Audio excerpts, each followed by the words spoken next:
The subpoena was taken to my office by around 5 p.m. As you know, government is transition, so I do not frequent to the office like before. We're trying to cut down our activities. So I was at my party headquarters doing other work. And I was informed that the defense counsel had subpoenaed me to be here. As you can be aware, the first time the subpoena and the court did not grant it, I think they said they went to the Supreme Court, they went to the justice in chambers. Then she saw reason that I should be subpoenaed. So in accordance with respecting the court without delay, I made my way here to answer to the court subpoena. What exactly did the court ask you? What did you give to the court? Well, basically, I was on the subpoena. I was asked about my relationship between Mohamed Keita and Vali Tele.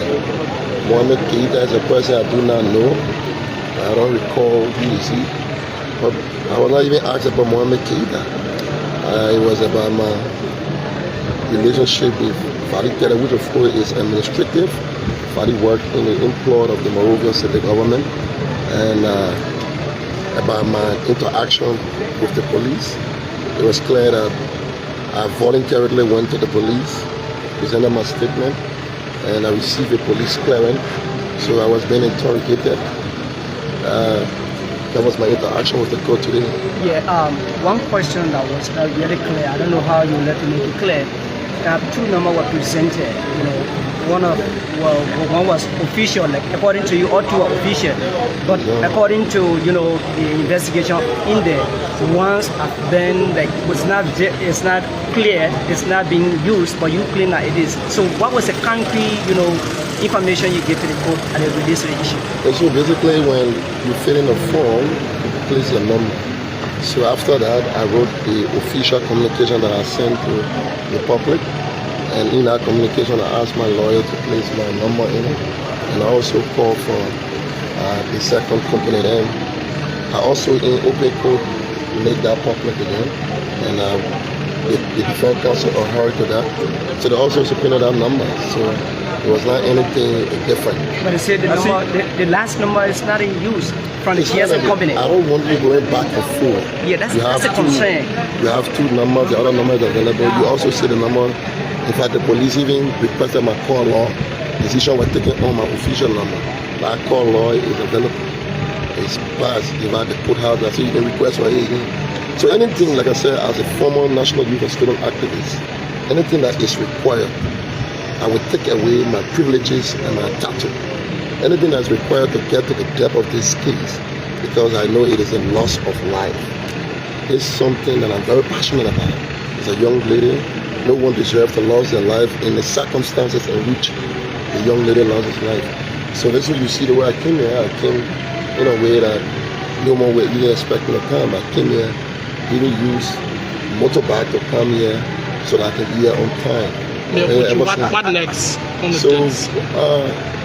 The court, I'm available, like I said, anything that I can do in my capacity and as in my personality, and ensuring that whosoever, the perpetrator, whosoever that is associated with the person murdered of this young lady, that person will be brought to justice. And then before you go, does it mean that the two number you still maintain me as your active number?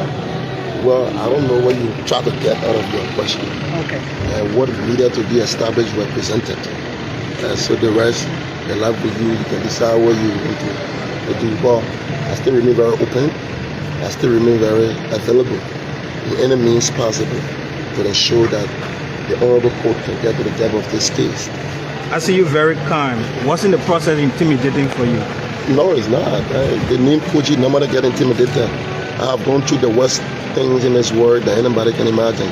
You said nothing, you gotta build your courage. And normally I say I'm an orphan.